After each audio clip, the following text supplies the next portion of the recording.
Good day. Snap here. Welcome back. I can say that now because we're 3 in.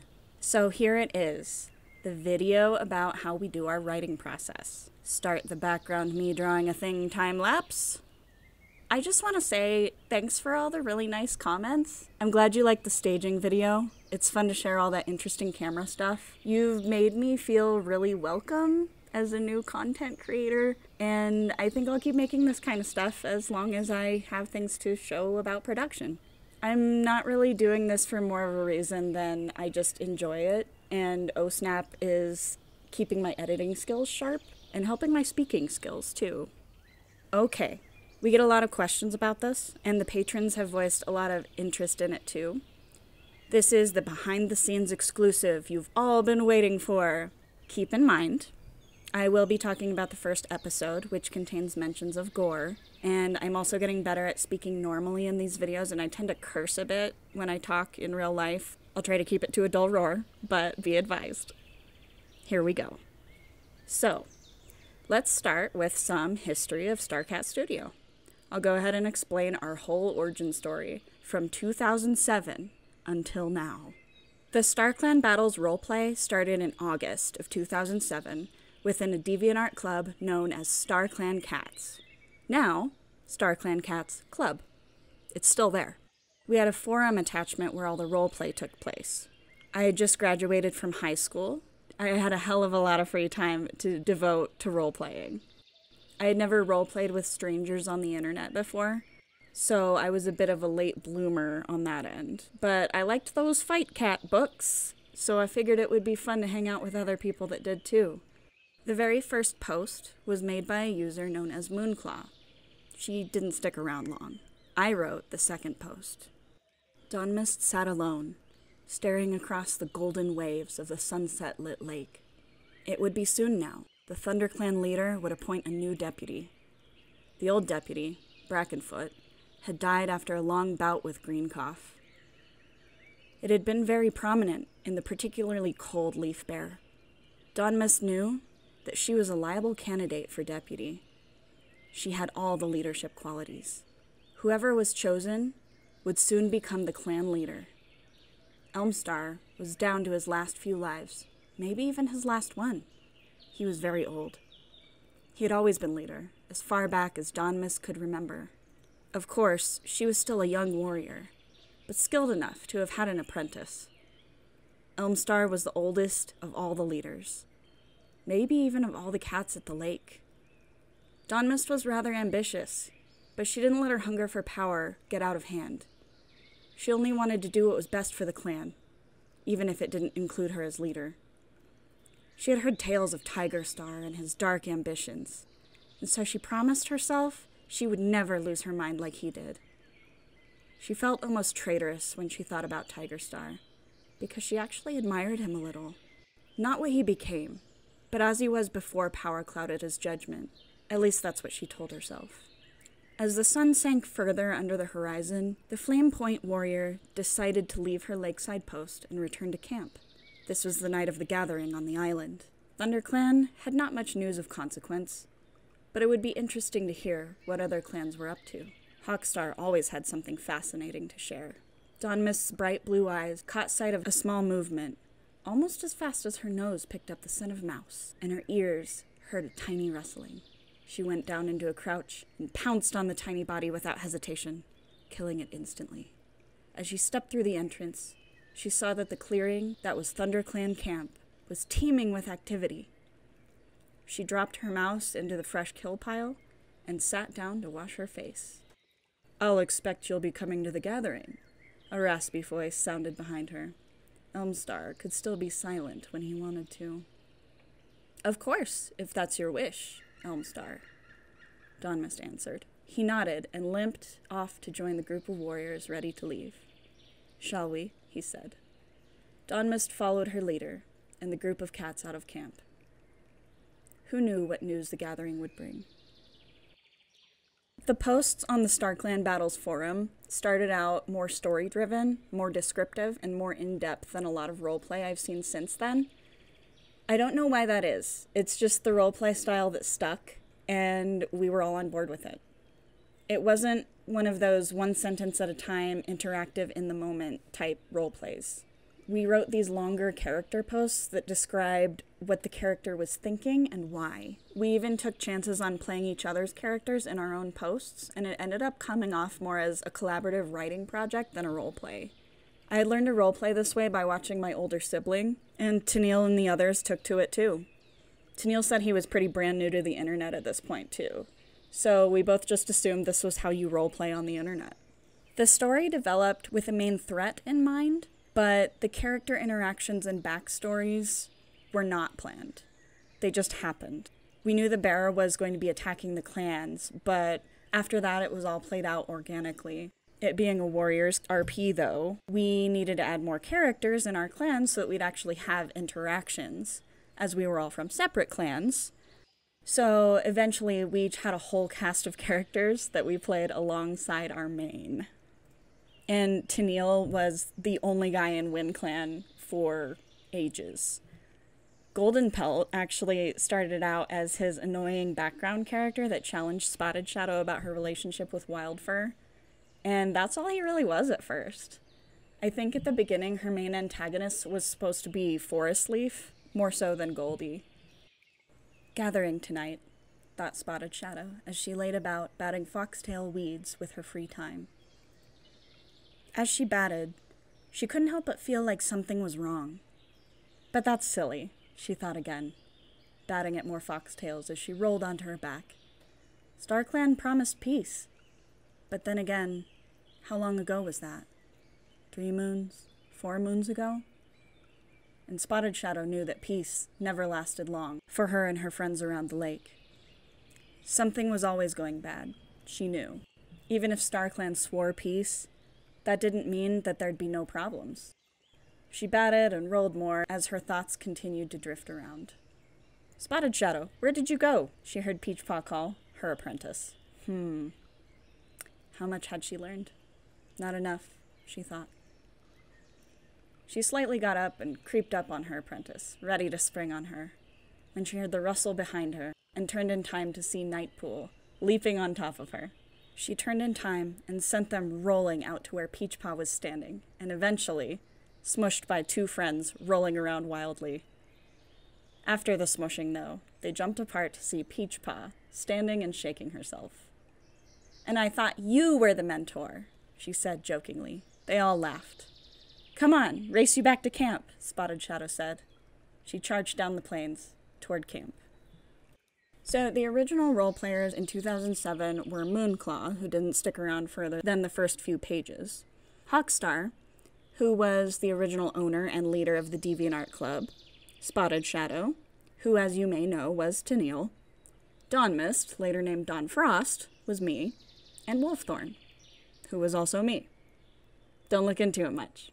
I had my reasons back then, maybe exploring who I am a bit.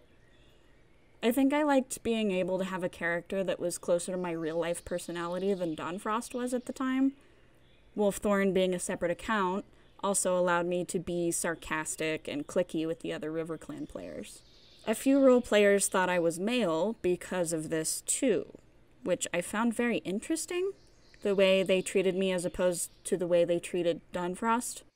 Yes, I did tell them eventually. Eventually everyone knew that I was also Dawn Frost, and many followed suit in making separate accounts for their separate protagonist characters. After a bit of time role-playing together, it was clear that Hawkstar's player wasn't really vibing with the story. She had a lot of other projects she was working on, and just didn't really have time for it anymore. So she handed the forum over to Tennille and me. Tennille and I did vibe. We vibed so well that we remained friends since 2007. And we have built our art styles around each other's styles for years. I used to make art after art with which he would make these music videos about our characters. It's so cringy now, but I still love it. It was a great time. It ultimately helped us animate Clouded Moon together because we have a similar way of drawing cats, and Tennille had been practicing composition for ages with these videos by the time he went to college for animation.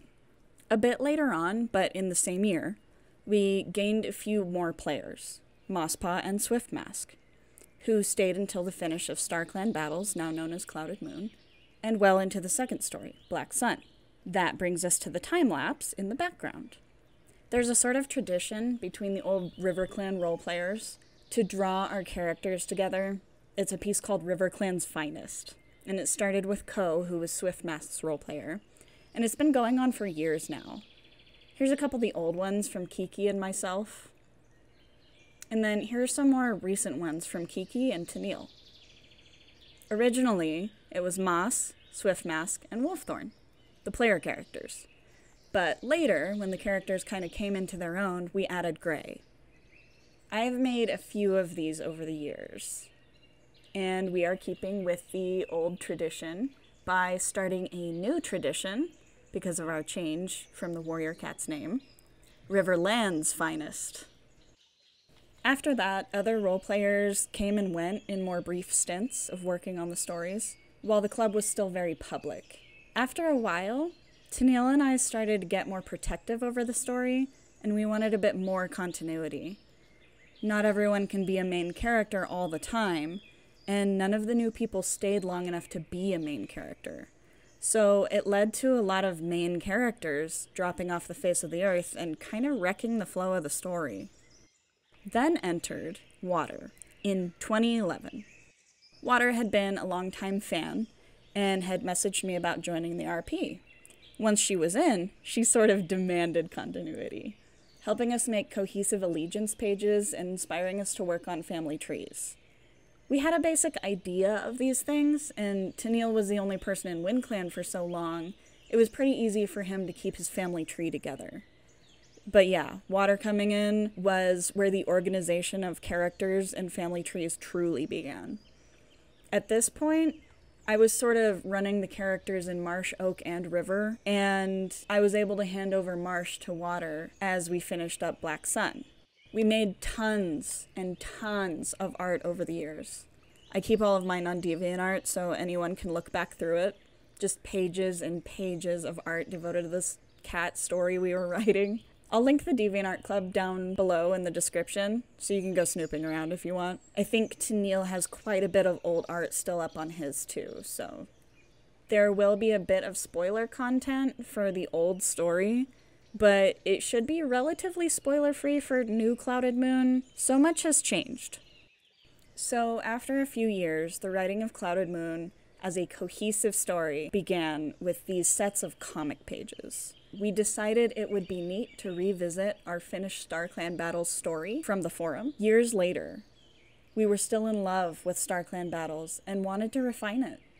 Tennille and I started a comic form, and it now sort of functions as a prologue, taking place the day of Sunfire and Breezeheart's murder by the unknown monster. In the comic, Dawnfrost faces the death of her estranged father, but is clearly thinking more about the open position as Elmtail's second. Instead of mourning Brackenfoot's death, she heads out alone to hunt and think. Her feelings on the events are very complicated. She runs into Wolfthorn, who has returned after journeying into the wastes. Dawnfrost proclaims that her love belongs to her colony now. He kept her waiting too long, which is not completely true, but she is steadfast in her decision. He accepts this, choosing to stay friends rather than lose her completely. Spotted Shadow takes some time to train her new claw alongside her old mentor, Mudnose. They return to base, and Forestleaf tells Spotted Shadow that she will be allowed to attend the Moonlight Gathering. Goldenpelt tells her he will be watching her. It sets up the relationship she has with her colony and these two antagonists. There's a lot more to her words to Peach about her first gathering in the first episode than meets the eye. Hawkshell calls for Pool and Ice to be matched with mentors. She has a plan to start training Wildfur as a mentor, his last chance to prove he can be a useful member of the colony. Pool is a bit put off when Wildfur is chosen to be his mentor, but then news returns of the murder of Breezeheart and Sunfire. The colony mourns as Wildfur and Pool head out of the camp area. Wildfur has complex feelings about the deaths. I'm sure he cares, but he wasn't particularly close to either of the murdered cats, So he chooses to distance himself, a very common defense mechanism for him in regards to his feelings. Wolfthorn returns to the Riverlands after talking to Dawnfrost. Swiftmask greets him, telling him that he trained Grey in Wolfthorn's place today. Swiftmask clearly knows Wolfthorn very well. It is unclear how long Wolfthorn has been back before going to see Dawnfrost, but it has been long enough to gain mentorship of a new Claw. They return to base, and Rainfall names Swiftmask a mentor, giving him his first new Claw, Moss. Swiftmask is surprised and pleased. This will be touched on a bit more in a later chapter. After all this, night falls, and they all head to the Moonlight Gathering, the beginning of Chapter 1. This comic took Tennille and me a lot of time, and we both became pretty disenchanted with the process of comic making pretty quickly. We were struggling to show what we wanted in such a still format. So we threw around the idea of maybe animating the story instead, beginning at the gathering. We thought maybe a voiceover narrated style of the episode could work. We were only 3 people after all. Maybe a PMV style, like how Tennille did his Tall Stars Revenge video. Talk of this sort lasted through my college years, until my graduation in 2019. And the fact remained that Tennille and I were both absolutely hyped about animation. So we decided it was all or nothing. Water, Tennille, and I met in person for the first time at my college graduation in 2019. We brainstormed about how to make Clouded Moon a real thing with just 3 people, only 2 animators at the helm. We decided we needed a good writer on our team, and we had recently been developing a friendship with Avalon of Rosalind Books. So we invited Avalon to work with us, and she totally agreed. She stated that she was actually pretty invested in the project already and would love to be a part of it. So that was really surprising and really fun for us. This was when Avalon became our 4th director, and our passion project was gaining more and more life. That summer, we finally decided that a full voice acting cast would be doable. We could use the small bit of Patreon funding we had already acquired to pay them, giving more life to our story. We also decided to fully animate using 3s and 4s with the occasional 1s and 2s. A more limited but still fully animated process. For clarification for non-animators, in animation there are normally 24 frames per second of animation, 24 drawings if you are animating on 1s, 12 drawings if you are animating on 2s, 8 on 3s, and 6 on 4s. So we were hoping that the limited style would help with the workflow and speed. And the rest is all pre-production and voice acting. All right, now that our origin story is out of the way, the moment you've been waiting for. How we do scripting of the episodes. This is about to get long, so hang tight. I will be taking you through 3 iterations of the script for Chapter 1. Formal scripting started in 2019. We had a base script for the first 10 episodes based on the old forum post that we had been working on a bit before that. So we put Avalon to work. She took these drafts and refined them into our rewrite script, which we further refined into the final version and cut into individual scripts for our voice actors. Things we had to keep in mind during the process was editing characters to be more cohesive and fit better with each other and the world building. I'll use Dawnfrost as an example. At first, she was a very kind and welcoming character because I was new to RP and I wanted to be approachable to new players on the internet. Her revised character traits include stoic, assertive, quiet, and sharp. She is less like Spotted Shadow and makes a really good foil to Spotty's character. We also decided that while this is a collaboration and there are several protagonists, Spotted Shadow is sort of the main one, as most of the conflict deals with how she views the world and fits into her colony and the Alliance. She is the idealistic protagonist. We also have Swiftmask enter the story a bit earlier than he does in the original RP, and Moss as well. Moss was originally written by Kiki, who has found us again after all these years and become one of our patrons. Moss was written in a certain way that made her this very vibrant character, So we made sure to keep a lot of those foundations as we integrated her into the first episode and onward. So special thanks to Kiki. She has her own channel too, so go have a look if you're interested in seeing what she's up to nowadays. Link in the description. So, the process goes in this order. 1. Parsing through the forum while choosing scenes to keep, cut, or modify. Tennille, Water, and I discuss the scenes that can stay and what scenes need to go, and what scenes need to be changed to fit. We write a rough draft of the script based on what we want to keep from the forum. Sometimes it's just a chunk of scenes we want. The example being, I really wanted Dawn Frost to talk to Spotted Shadow about this thing and have them come to an understanding. That's later, though. Number 2, the rewrite process that Avalon goes through to refine the script. We hand the rough script, or scene, or prompt to Avalon, who decides pacing and rewrites it to fit a roughly 10-minute slot, cutting scenes or elaborating on them as needed. Number 3, all 4 of us go through the refined script and edit it into finalized form. We let Avalon know what we liked and what we didn't quite like, or what didn't quite work, and she edits it accordingly, before we each drop in on the script ourselves. We have an Ideas Maybe Discord channel, where we talk about scenes and how they should go. New ideas for character acting and story beats, even design elements. Number 4. We hold those chapters and revisit them to make final soft edits, like dialogue changes and animation cues to really bring it together. That's the fun part. We get on voice call and read through it out loud together, making notes and touch-ups. Scripts come off a lot different when you read them aloud. If you ever try to animate a project with dialogue, be sure to read it aloud to yourself, or with the team. After we have a finished script, we get it cut up and sent out to the voice actors. We do a voice chat with voice actors to do a directed read-through of the script with them, so we can coach them on the emphasis and how their character is feeling at the moment. Tennille is really adamant about this. Number 5.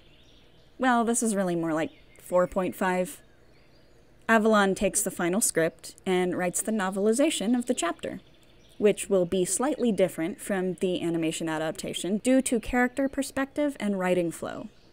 That's a special project, so I won't say too much right now. So let's look at Chapter 1 and how it transformed from start to finish. I'll be taking the writing from the forum, to the draft, to the final. I'll try to give our reasonings for changing certain things if I remember why we did so. It's been a long time, and I still can't believe we got through it with such clean character introductions and plot points. It helps to have an actual writer on the team. Avalon gets us out of stagnation in the script and does a really good job of brainstorming with us as an outside perspective who knows a lot about tropes of animal fantasy and good storytelling. So thanks, Avalon. We love you! Avalon's channel is listed in the description too if you want to know about how book YouTube works. Okay, so this is the Chapter 1 original forum posts. The ones I showed you earlier take place before the gathering and therefore before the episode. They were the prologue posts, if you will. We start with Hawkshell's perspective, or Hawkstar at the time. I'll be referring to it all with the new lore and the new names, though it was originally a Warrior Cats RP. Now, I'm going to read this to you, and I have a little bit of dyslexia, so bear with me. I will try to edit it to sound really good. Hawkstar's patrol had been out for almost an hour, and it was getting late. They had found no sign of the whatever it was that had attacked Sunfire and Breezeheart. There was a gathering tonight. Hawkstar should probably get back to camp soon. Frostfire and Redfur were obviously relieved when she informed them that they should give up their search. All 3 cats were hungry. Back in camp, the fresh kill pile was almost gone. Hawkstar picked up a fat mouse and wolfed it down in famished gulps. She looked around. Cats were already gathering beneath the branch above her den to hear who would go to the night's gathering. Hawkstar licked her fur, then scrambled up the tree. There was no need to call the usual summons for a clan meeting. All of ShadowClan was already assembled below her.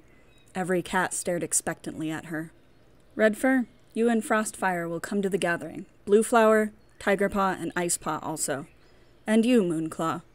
Hawkstar paused for a moment, and then called out, Leafstorm, I want you to stay here. Whatever attacked Sunfire and Breezeheart may yet return. If it does, don't fight. We can't afford to lose even more warriors. Leafstorm was Hawkstar's deputy. She was young, but she was strong and always took Hawkstar seriously. Leafstorm nodded and padded over to the camp entrance. Hawkstar leaped down from the branch and, with a flick of her tail, led all the cats chosen to go to the gathering out of the camp entrance. They walked quickly. No cat wanted to get caught by the thing in the forest. They exited ShadowClan territory and emerged into RiverClan territory. They stayed close to the lake, for they were forbidden from wandering deeper into RiverClan territory. The group walked in silence, wary of every sound around them. When they reached the fallen tree bridge that would allow them to access the island, Hawkstar lagged to the end of the line. She slipped into the water and swam strongly out to the island. She had learned to swim when she was little more than an apprentice, when Tigerstar had joined ShadowClan and RiverClan. She shook herself off vigorously at the bank and trotted over to where the other 3 leaders were perched in the tall tree in the center of the island. She scrambled up and sat next to Elmstar. He hissed. "You smell terrible, Hawkstar," he muttered teasingly to her. "Don't you ShadowClan cats ever clean yourselves?" "My day was fantastic, thank you, Elmstar," Hawkstar replied. Elmstar looked at her. "What is that smell coming from ShadowClan territory?" "If that's ShadowClan scent, then I'm a rabbit." Hawkstar stiffened. "Elmstar, have you seen anything odd lately in ThunderClan territory?" "Should I have?" "Never mind. It will probably come up at the gathering anyway." Elmstar nodded. All cats turned their attention towards the 4 leaders. The gathering had begun. So, as you can see, the forum posts were not horribly written. We were actually quite good for being so young. I have no idea how old Hawkshell's player is, but I assume she was younger than me, because I'm usually the oldest in the group. So here we see bits of character interaction that did not stick in the episode, such as Elmtail being sort of shitty towards Hawkstar. I think that's how she meant it in her writing anyway. And obviously Leafstorm is there in the episode. So next we have Spotted Shadow and Dawnfrost's perspectives. The gathering! Spotted Shadow, what is it like? Will anyone there like me? Are the other apprentices nice? Spotted Shadow blocked out the voice of Peachpaw, who was asking the same questions again. Peachpaw was a very fast learner, and fierce if need be, but she was very small and timid when she was with a crowd. "You'll be fine," she said to the pale orange and brown apprentice. She still looked worried. Spotted Shadow sighed. "Why don't you go talk to Dirtpaw?" indicating the brown speckled tom with her tail. Peachpaw seemed hesitant. "Forest Leaf said it would be a good idea if I stayed with you." She shuffled her paws. "Of course she did. Well, I guess she'll have to stay with me. No chance of losing her now," Spotted Shadow thought, seeing how obedient she was. "All right, well, you stay with me then." They came to the clearing, and she saw that they were the last to arrive. She saw Wildfur a little ways away, a white and gray apprentice following him around. She looked back down at Peachpaw, staring at all the other cats there. When the apprentice Spotted Shadow saw earlier next to Wildfur bounded past her and introduced herself to Peachpaw. "Hi, I'm Poolpaw," she said. "Is this your first gathering?" "It's mine, too." "You smell like WindClan, am I right?" Peachpaw nodded slowly, taken aback by this friendly attack of questions. She laughed and heard his voice behind her. "Hey, Spotted Shadow. Seems you've met Poolpaw, my first apprentice." "Yes, although I must say, she seems a little more lively than you are." He scowled and she laughed. Well, there goes Hazelstar's brilliant plan. "What do you mean?" he asked. "Well, he indirectly told me not to talk to you tonight." He looked confused. "Never mind. Either way, he needs to learn that I'm clever enough, or maybe just luck at some times, that he needs to make direct orders." She saw Hazelstar jump up with the other leaders. Dawnmus sat quietly, until she heard the voices of RiverClan cats coming over the fallen tree to the island. And there he was, Wolfthorn. He was as muscled and lean as ever. He must have worked extra hard on hunting this leaf bear. Next to him was his gray apprentice, asking questions all the way that Wolfthorn seemed to shrug off coolly. "Pleasant night, isn't it?" he said as he sat down next to her. "Yes," she said as nonchalantly as possible. The truth was that she was thrilled to see him. "And how are things in RiverClan? Peaceful now that WindClan has stopped sniffing about our borders?" They both chuckled and turned to the great tree where the leaders were sitting. Elmstar was talking with Hawkstar, and Hazelstar was speaking with the RiverClan leader, Rainstar. Elmstar had a teasing look on his face, while Hawkstar looked rather annoyed.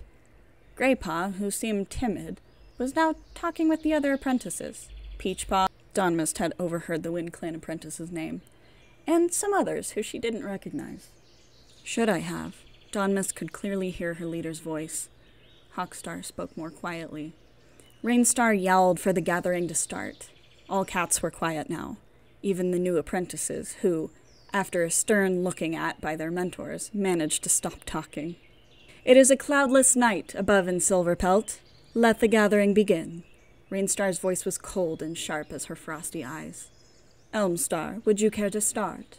"Indeed I would, thank you. ThunderClan is proud to announce that we have 2 new warriors sitting vigil back at camp, Aspen Breeze and Larkwing. And I regret to announce that our deputy has died from green cough. There seems to be an epidemic. I will be choosing a new deputy tonight. Rainstar, will you take over?" "RiverClan has 3 new apprentices, Greypaw, Ivypaw, and Lilypaw. Other than that, we are doing quite well." She kept it short and quick. "Hawkstar, I believe it is your turn." There was a murmuring throughout the cats. Dawnmist could hear many comments. "Maybe she will tell us what that smell is," was the most prominent comment. Dawnmist looked at Wolfthorn, who seemed to be wondering as well. He gave her a warm, reassuring look. She realized that she was trembling. This new smell had her a bit spooked. As Dawnmist looked around, she could see that several other cats were also worried about what they might hear. After scanning the crowd of cats, Hawkstar hissed for silence, and then she spoke. "I'm sure you've already noticed some differences from the episode. Also, the forum has switched around a bit over the years, and we have lost a bit of punctuation and formatting. But what can you do? I hope it helps that I was reading it." The next part is where Hawkshell makes her announcement about Sunfire and Breezeheart being killed. Hawkstar flinched when Rainstar addressed her. She had been lost in thought. What should she tell the other clans?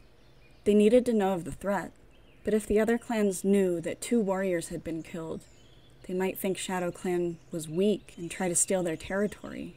"Cats of all clans," Hawkstar began, "there is something you should know." At Hawkstar's words, the cats assembled below the leaders began muttering among themselves. Hawkstar hissed, and the silence prevailed again. Hawkstar paused for a moment longer, then continued. 2 Shadow Clan warriors were killed earlier today. Sunfire and Breezeheart have gone to join the ranks of Star Clan. Hawkstar's good eye brimmed with tears, which she hurriedly blinked back. She must not appear weak. All eyes were on her, expectant.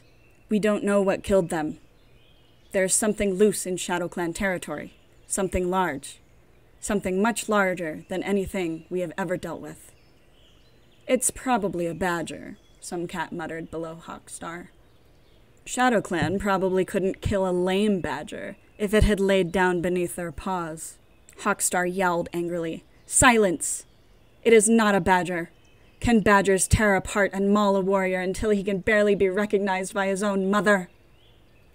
Hawkstar did not intend to sound that angry, especially at a gathering. But she had her pride. "All I know is that whatever it is can defeat 2 highly trained warriors and toss them aside as though they were not but scrawny mice." Hawkstar's voice was low and intense. She glanced at the leaders beside her before continuing. "Be wary. I do not think that this is only Shadow Clan's problem. No, I think it will affect ThunderClan, WindClan, and perhaps even RiverClan. Hawkstar glanced one last time around the clearing, then announced, "I believe it is Hazelstar's turn now." Spotted Shadow quickly turned to Wildfur as Hawkstar stepped back. "Is this true? Why didn't you tell me?" "It wasn't for me to say," he spat back. Spotted Shadow angrily turned back as Hazelstar made his announcement. "WindClan is overjoyed to tell you about the new warriors and apprentice that stand here tonight in the clearing with us. Timberleg and Fernface are now warriors. And we also bring with us Peachpaw, the young apprentice of Spotted Shadow and daughter to Mudnose and Fleetfoot." Spotted Shadow gazed proudly at her apprentice, and was being shy and trying to hide behind Greypaw and Poolpaw. "This is all WindClan has to report. We are truly sorry for your loss, Hawkstar. They were fine warriors." Spotted Shadow had not known either of these cats very well, but heard stories of their bravery. "StarClan guide us." She heard Wildfur's disbelieving snort, which she ignored, and they said their goodbyes as the gathering ended. As the gathering came to an end, Dawn Mist was feeling uncertain. Sunfire had been her friend in a way. She had admired him ever since she was an apprentice, watching his lithe body move among the crowd of cats at the gatherings before she was a warrior. She was stunned that he had been killed. Such an invincible warrior was ripped apart by an evil creature. The world seemed dark without his bright eyes shining in the midst of it all. The clans separated into their own groups and headed for the fallen tree to leave the island. Dawn Mist felt the need to speak with Hawkstar. She would only have the chance for a short time. She bounded over to the Shadow Clan leader and dipped her head in greeting and respect. Hawkstar looked back at her with sharp eyes, almost the opposite of the eyes full of sorrow Dawn Mist had seen only moments ago. "Hawkstar, I'm deeply sorry for your loss." "I don't need ThunderClan's pity," Hawkstar said briskly. Dawn Mist stopped in her tracks. The Shadow Clan leader's eyes softened as she realized she was being too harsh, and she motioned with her tail for Dawn Mist to continue. "I admired Sunfire," Dawn Mist's voice quavered slightly. "He will be missed by all," Hawkstar said, and then left over the log onto RiverClan territory. Dawn Mist said her last goodbyes to Wolfthorn and Greypaw. She watched them cross and leave onto their own territory. The WindClan cat Spotted Shadow appeared behind her. She had known Spotted Shadow from long ago. They had been apprentices at the same time. "It's truly dreadful what has happened," the WindClan cat mewed. "Awful," Dawn Mist agreed. "Care to walk with us until WindClan camp?" she asked. Her shy apprentice eyed Dawn Mist from behind her. "I would," Dawn Mist answered quietly. Upon returning to camp, Elmstar took his place on Highledge and called for a clan meeting. As every cat came before him, he began, "The clan's new deputy will be Redleaf." Dawn Mist had mixed emotions, of envy and pride. After all, it was her own mentor that had been chosen. She wished it was her, but felt like the clan was in good protection. Redleaf was a great warrior, and the cat she would have chosen if she was leader. All right, that was a bit to get through. Now you know exactly how the gathering originally went. I'm sure it's quite different from what you've seen in the episode. Why don't Spotty and Dawn talk to each other more? Where's Swiftmask and Moss? Why isn't Rainfall Rainfall? Well, let's check it out. Let's move on to the first draft. At this point, we will have done a lot of character work so that everyone actually has different personalities. You'll start to notice differences right away.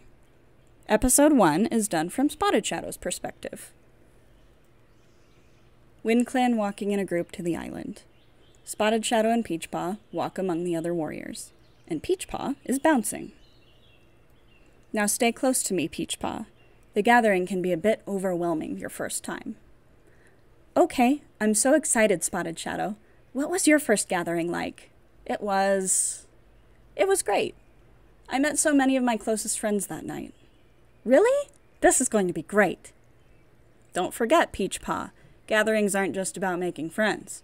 You're representing WindClan, so you need to be on your best behavior. Wise advice from a wise mentor. WindClan crosses the tree bridge. ThunderClan is already there. Spotted Shadow spots Dawnfrost and Thornheart and walks over to them with Peachpaw following behind. Spotted Shadow greets them with warm familiarity. Outside the gathering, the night is chill and cool. Night colors wash over everything. Once cats reach the island, the warm glow fills the air. This light isn't explained, but seems to be coming from the clans themselves, or StarClan. Dawnfrost, Thornheart, how have you been? Spotted Shadow, it's good to see you again. It's been too long since we've seen you at a gathering. We are good, but I'm afraid ThunderClan has another one of our own watching us from StarClan tonight. Oh no, Thornheart, that's terrible. I'm so sorry for your loss. Who? Brackenfoot. Oh, Dawnfrost. I hope you went peacefully. Losing your father must be... It was Greencough. ThunderClan will miss him. He was a good deputy.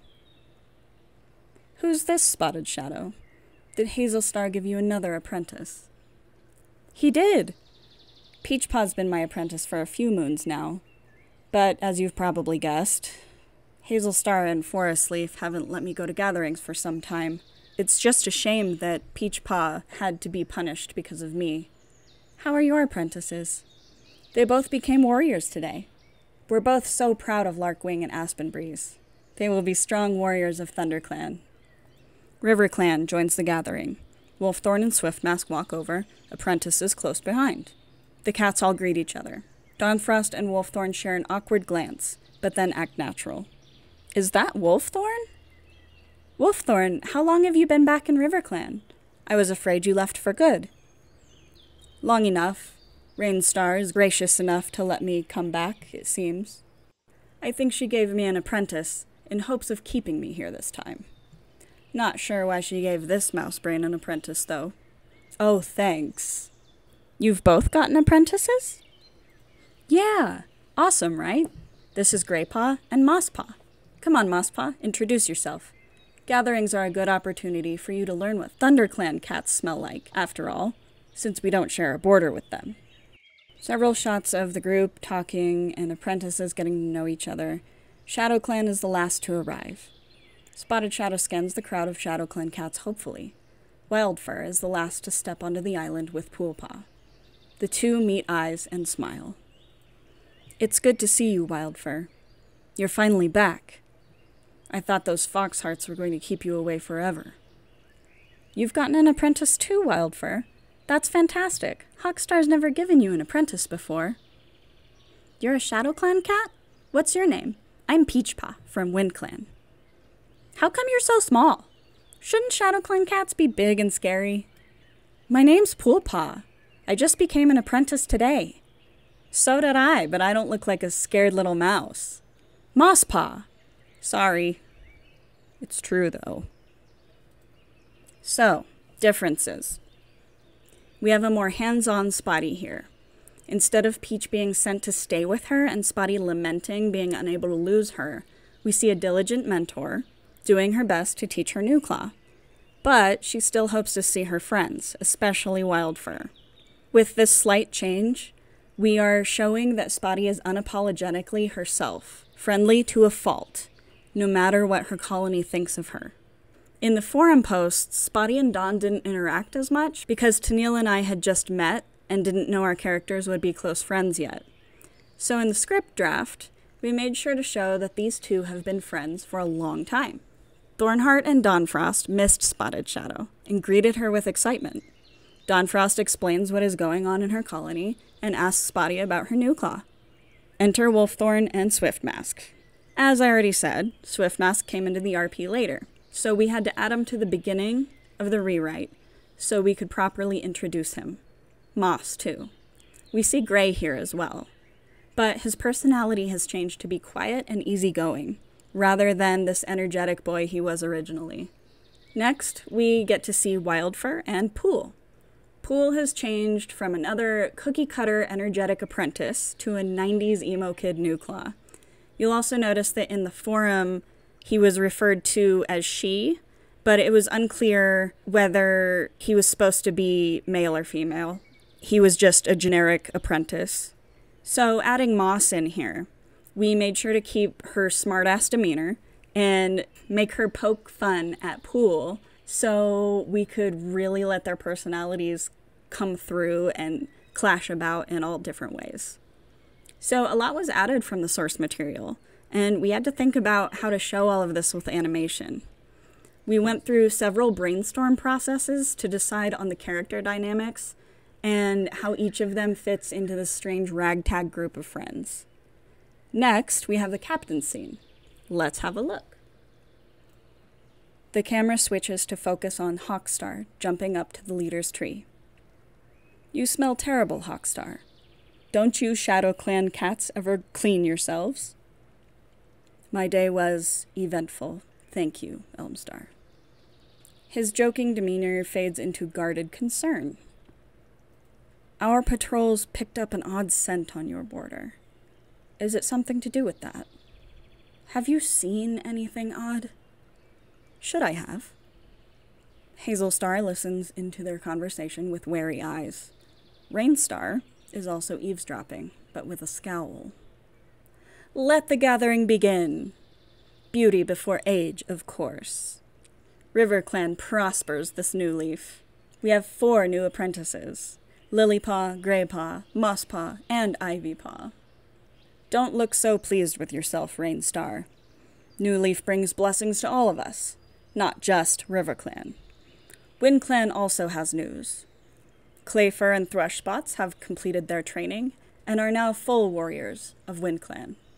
We also have Peachpaw here tonight at our first gathering.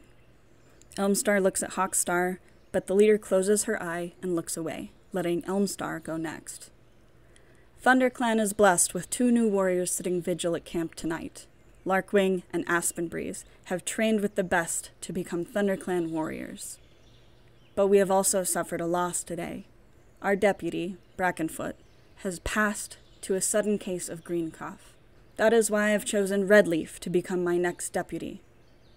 Now, Hawkstar, if you would please tell us about whatever it is bothering you. I need to know if this affects ThunderClan. Cats of all clans, I do not bring any good news tonight. There is danger in our midst. Why would ShadowClan voice weakness? 2 warriors were killed today, Breezeheart and Sunfire. We don't know what killed them, but they were torn to shreds. It was big, bigger than anything we have ever seen in our territories. It was a badger. We ran one from RiverClan just this morning. Hold your tongue, you fish-brained idiot. Can a badger tear apart and maul a warrior until he can barely be recognized by his own mother? Why didn't you tell me you were in such danger? It wasn't for me to say. The gathering is over. Clouds cover the moon this night. StarClan are displeased with this meeting. Please take my warning to heart. Guard your camps well. RiverClan camp is always guarded. Your warning is noted, Hawkstar, but I doubt whatever creature stalks your territory will make its way into WindClan. Okay. We keep a lot of ideas from the forum here, but the forum version was written before Rainfall was the bad guy. She had no personality until later. Originally, she was just a wrench to throw in when we needed conflict. In the rewrite, Rainfall is this theatrical, showy individual who goes to gatherings just to push her success in everyone's faces.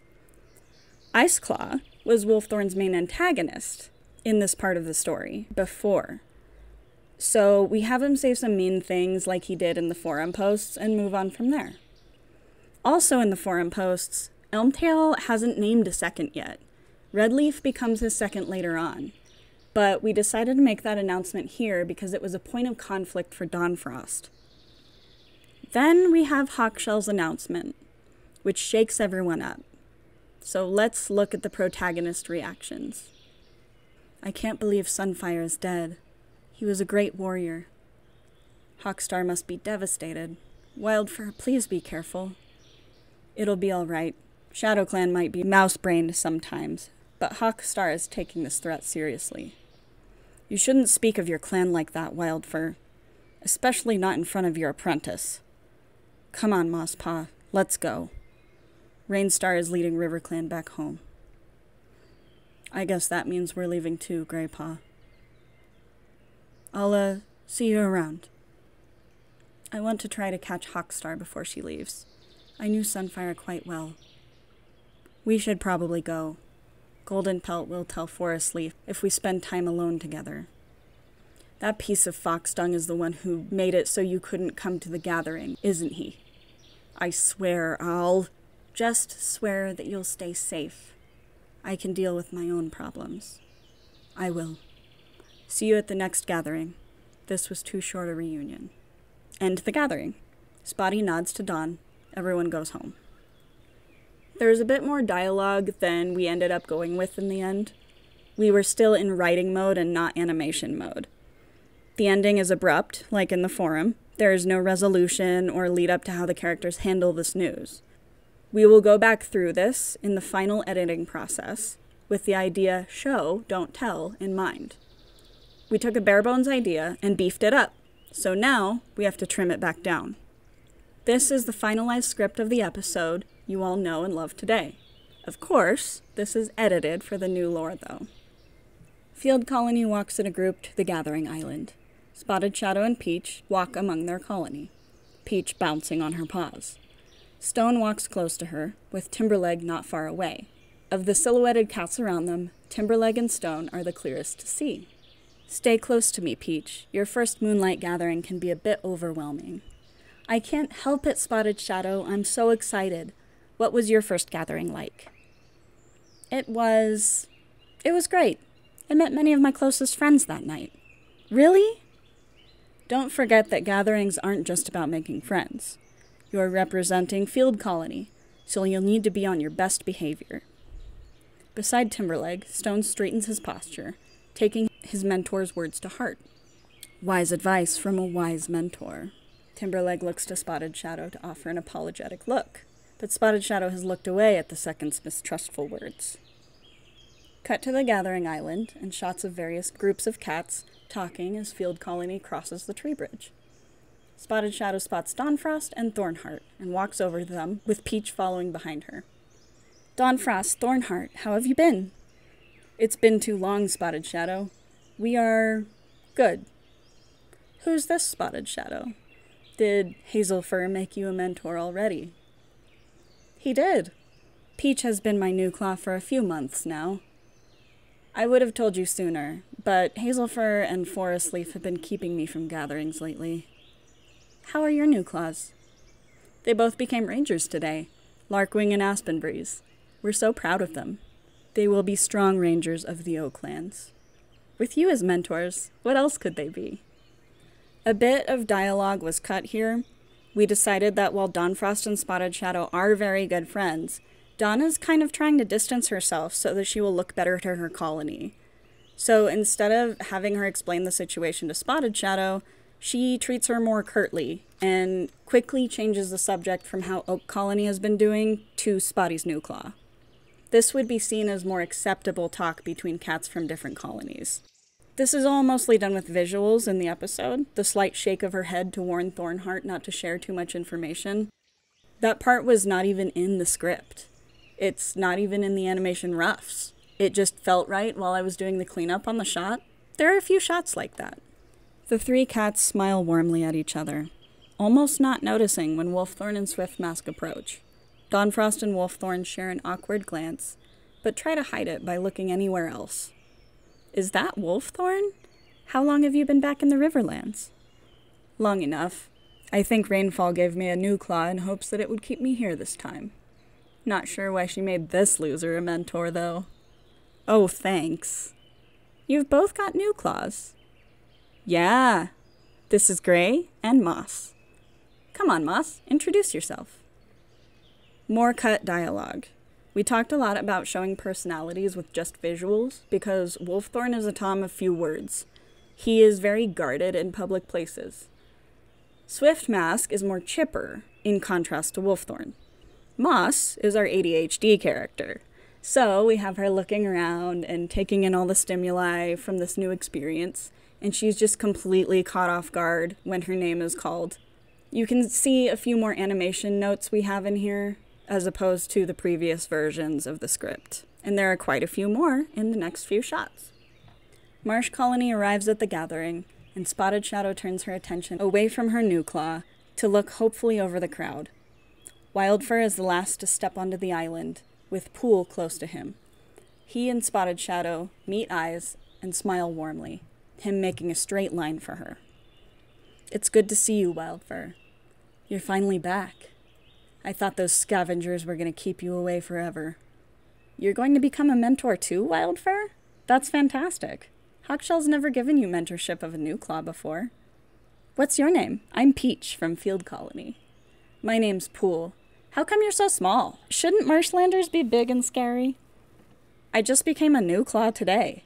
"So did I, but I don't look like a scared mouse." "Moss!" "Sorry. How would a Riverlands cat even know what a mouse looks like?" Now that Marsh Colony has arrived, it's time for things to get serious. The camera switches to the leaders, sitting in their places on the tree, as Hawkshell climbs up. Again, there are some unspoken notes here. Let's look at the animation. We have Hawkshell walk onto the island with Leafstorm right behind her. We wanted to show Leafstorm taking steps that are just too large for her as a way to convey how she feels about being Hawkshell's second. She feels like she might not be good enough and is unsure of why she was chosen over the other envoys. It's her trying to fill Hawkshell's powerful footsteps. As Wildfur arrives, we added a note about how the others in the friend group feel about him nuzzling Spotty. Don and Wolfthorn think about what it would be like if they were open about their relationship, and look away awkwardly. Dawn also has complicated feelings about this, due to her previous relationship with Spotty. That will come up in later episodes too. She is jealous of Spotty for having a loving relationship, but she is also jealous of Wildfur? Spoilers, I guess. In the animation, we realized that Swiftmask would probably be annoyed at this blatant disrespect for separate colonies, as he is a very loyal cat. So his character acting was added there too.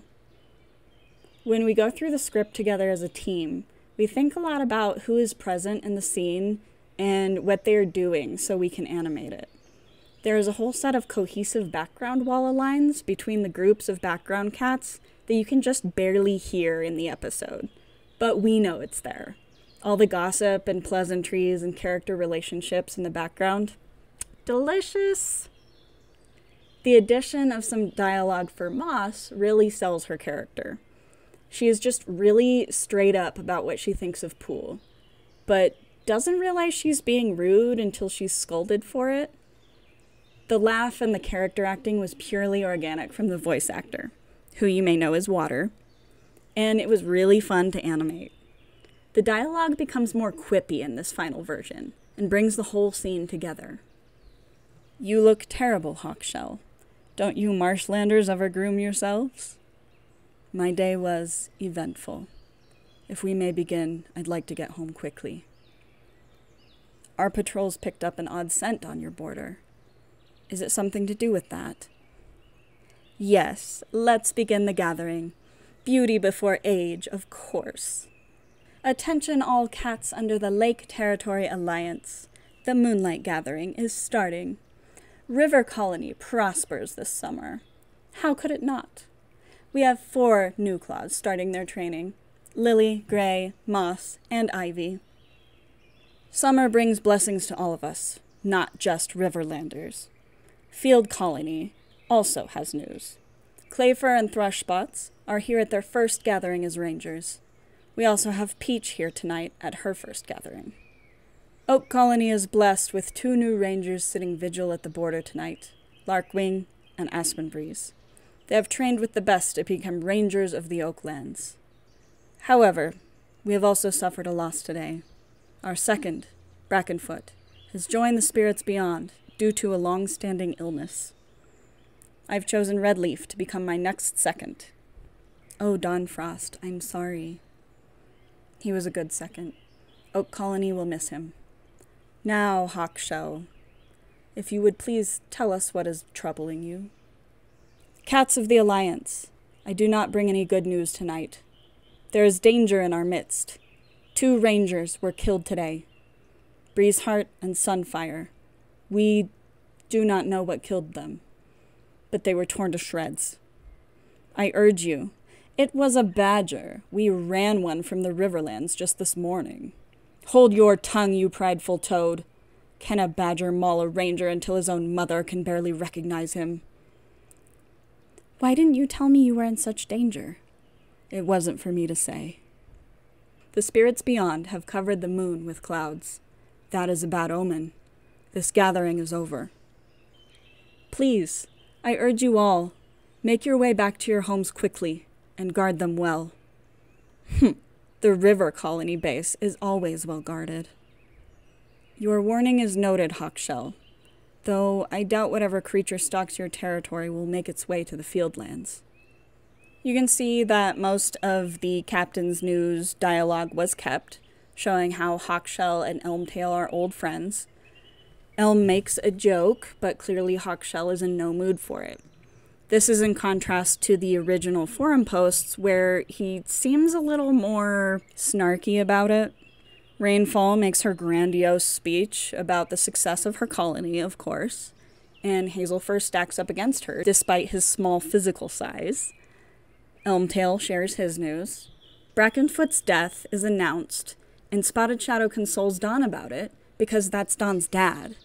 But Dawn just shrugs her off and says a dutiful pleasantry about Brackenfoot.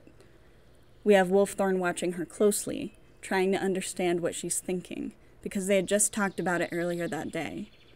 He knows that she was hoping to be chosen as second, and doesn't feel a lot of love for her late father. Hawkshell speaks, but this time we made her dialogue more concise. The character's reactions when she says 2 rangers were killed today, Breezeheart and Sunfire, were an animation addition by Tasovsky in her roughs, and we decided it helped to show that Dawn Frost was friends with Sunfire and generally center her concern about it, which will play in when we get to episode 3. That's the great thing about Tessa's work. She always seems to add her own little spin on the plans we have of the shot, and it makes it just so tasty. So thanks, Tess. Further script edits. Iceclaw says nothing now. We decided to cut his lines, and instead we have Rainfall shrug off Hawkshell's warning. We liked this a lot because it just really shows that she's just this mean, nasty character with no regard for anybody else's feelings.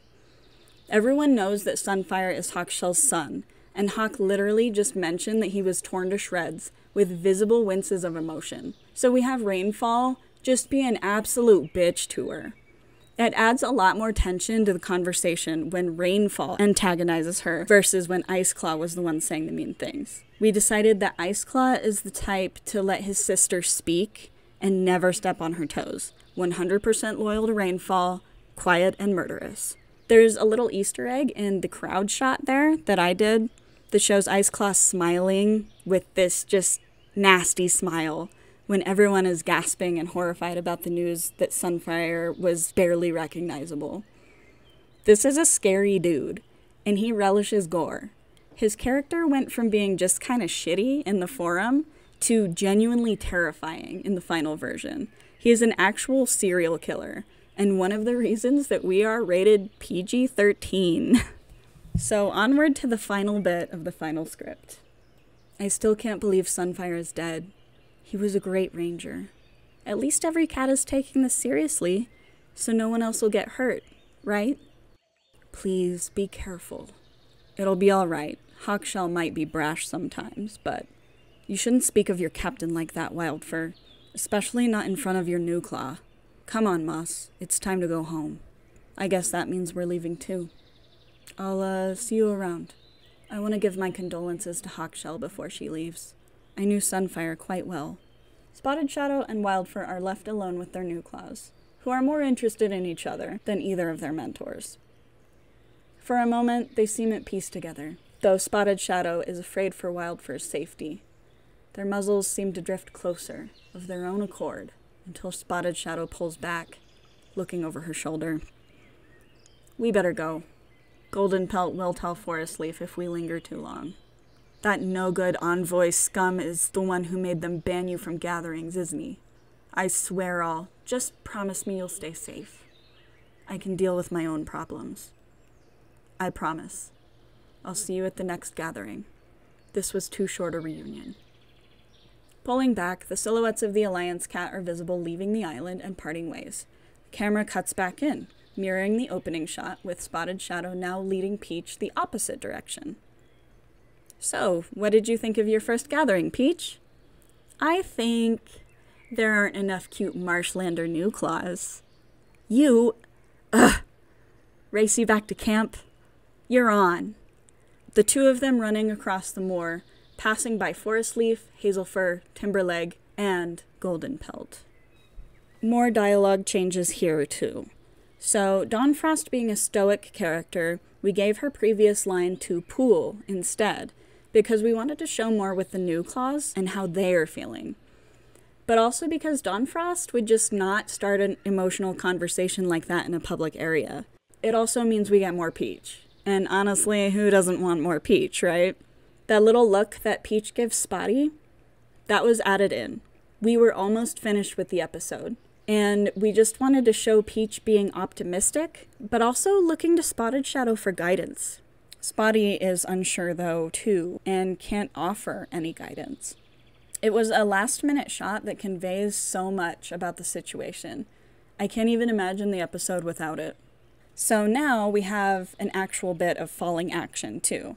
So instead of the abrupt end, we get Spotty readdressing Peach about her first gathering, a nice little shot that ties it all up in a nice little bow.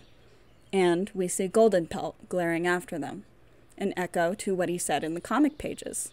I'll be watching you, Spotted Shadow. The comic pages can be considered canon or not at this point, but it's clear from this final shot what Golden Pelt's intentions are, and how they might come up during episode 2. Near the end of production, I made a 17-hour road trip to visit Tennille and Water.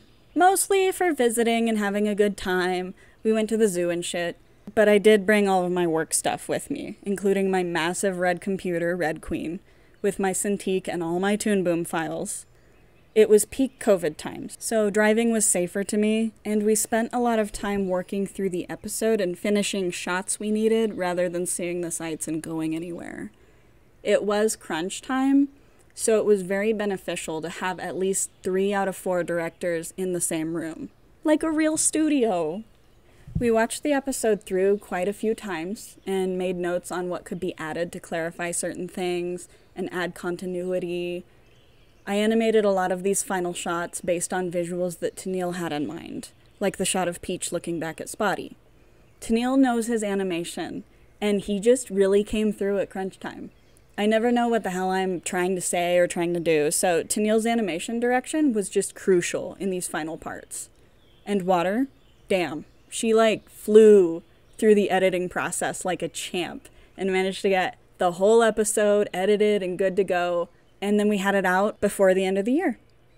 Please excuse me while I gush about my friends. They're just so great. I hope you will agree. And that's the whole process of Chapter 1. The writing for Chapter 2 and onward will be much the same way, but the farther we get into the story, the more it deviates from the source material, especially with the lore changes and the new setting. About that, actually. This video is long as hell already, but I like long videos, so let me clarify what happened with the lore and how it affected the writing. Maybe I can address a few questions we have seen about it. We talked about it a lot in the lore stream, but allow me to do my own little bit. With some visual aids, I present to you the switch from StarClan Cats to StarCat Studio, and the switch from StarClan Battles Clouded Moon to just Clouded Moon. This will hit on some fandom topics too, and I know that has been a little bit of a sore subject lately, so don't come for my throat, please. But I mean, if you want to come for my throat, I'll meet you in the pit. I'm always up for a fight. Anyway, this all began near the end of Chapter 1 production. Working Partners, which is the Warrior Cats company, started filing several DMCA takedowns of various Warriors merch items. mostly on print-by-demand websites like Redbubble. This was all quite a surprise to the Warriors artists. Tennille's Clouded Moon poster was one of the things that got taken down, even though it had none of the canon Warriors characters in it, used no Warrior Cats logos, and didn't use their name at all. It was taken down because it said StarClan in the description, as in StarClan battles. I guess this was happening to a lot of artists at the same time. We were just really confused about why they took down a thing that didn't even belong to them, except by name. Now, the copyright guidelines in regards to fan art that is up on the Warrior Cats website ended up adding to our suspicion of them rather than relieving any tension. It states that fan art is chill as long as it doesn't use any of their intellectual property, meaning their logos, their symbols, their copyright artwork without their permission. So we were in the clear on that. We didn't use their title logo or their clan symbols at all. In fact, I had made us our own clan symbols to use that don't even show up on Tennille's poster. In their FAQ section on the Warriors website, it states that you are allowed to sell original artwork you've created pertaining to Warriors. Can I sell the original artwork I have created? Yes, you can. However, please do not use the Warrior Cats name, our official artwork, or any other official branding, such as logos or clan icons, as this could constitute copyright and/or trademark infringement. Okay, so then why was our shit taken down? They say a certain thing and act a certain way, and what they say does not correspond to how they act.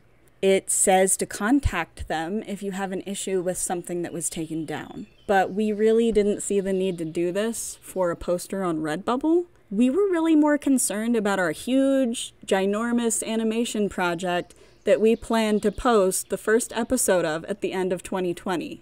Clearly, this was some sort of bot they had to go through print-by-demand websites looking for keywords and filing DMCAs. Warriors is getting their own film copyrights together, and they probably just jumped the gun on this one. I get it.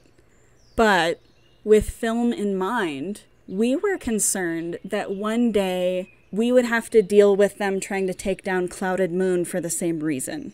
We just didn't trust them not to step on us, as large companies are wont to do, especially to small creators. That's when we started throwing around the idea of deviating from Warriors, and how possible that would be with us already having released so much content and produced nearly a complete episode. What changes would need to be made to maintain our own intellectual property while ditching theirs? We were up for the task, if it meant saving our passion project. We spent most of that night brainstorming lore changes with unexpected excitement. It went from being what we thought would be a grueling process to hella fun. Ultimately, we decided it would be in everyone's best interest if we changed Clouded Moon to our own animal fantasy intellectual property, while keeping a few of the same tropes as Warrior Cats, such as cats in the wild, 4 groups of cats, 2-part naming structure, belief in ancestors as a sort of deity, cross-colony disputes over land and food. We took out things we didn't like about the Warriors universe and modified things we did like to create the Lake Alliance colonies. The lore stream answers a lot of questions about the new direction we're going with it. I'll go ahead and link that in the description because I have referred to it a few times. Writing has been more challenging after the switch from Warriors.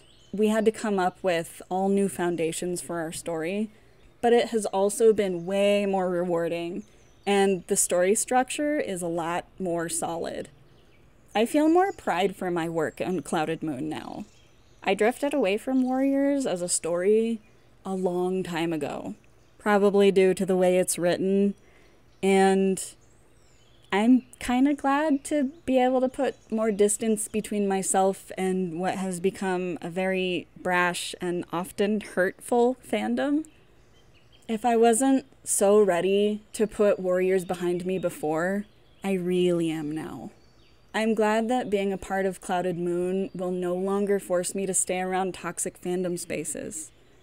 And yes, I know a lot of our fans are from that sect of the internet, but I'm talking about the people who actively engage in targeted harassment based on ships they don't like, or headcanons they disagree with, or artists' personal affairs.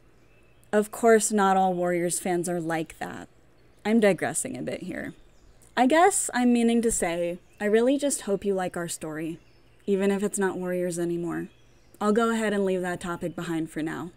There's probably more to be said, and I obviously have some feelings about this, but y'all don't need to hear about that crap right now. So let's move on. I'll just say, I like writing and animating an original story with my best friends. It has been a really fun and rewarding experience, and I wouldn't change any of it. We often get the question, how can I do this for my own series? And honestly, there isn't a perfect answer for this.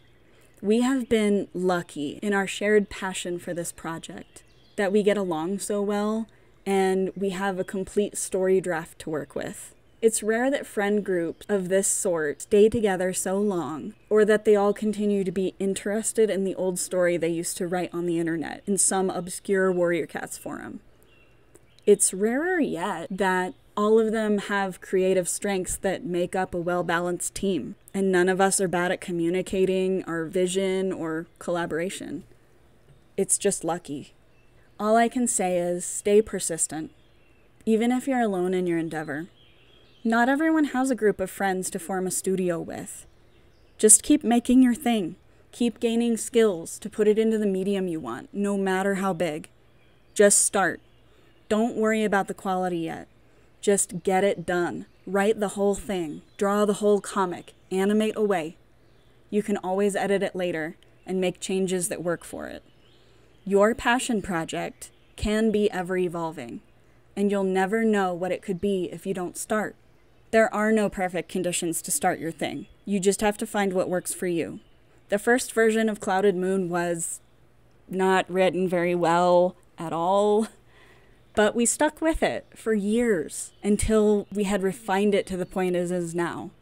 Don't lose interest just because you don't have a fandom behind you or a ton of followers on Twitter, the godforsaken place. We started as a passion project, and we all want to see Clouded Moon come to life just as much as any fan. Just keep going. You can do it. Be tenacious, be dedicated, and most importantly, be kind. And until next time, cheers.